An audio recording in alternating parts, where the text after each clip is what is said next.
ఎప్పుడైనా క్షమాపణ అనే ప్రసంగం మనం వింటే ఇది నా కోసం కాదులే, ఎందుకంటే నేనైతే క్షమించను. ఎవరిని క్షమించో ఎవరో ఒకళ్ళు ఉంటారు లైఫ్ లో. బహుశా కొంతమంది జీవితంలో భర్త అయి ఉండొచ్చు. నా భర్తను మాత్రం నేను క్షమించే ప్రసక్తే లేదండి.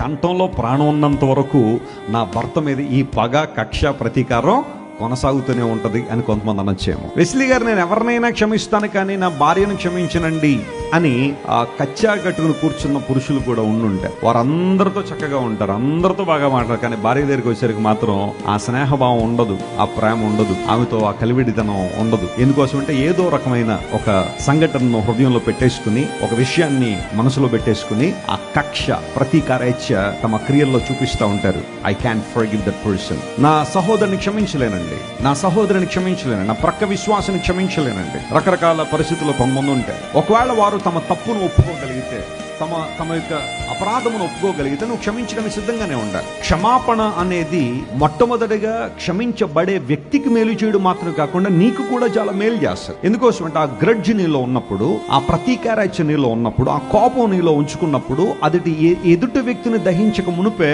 నిన్ను కూడా ఇబ్బందులు పెడతా, నిన్ను కూడా దహించేస్తాం.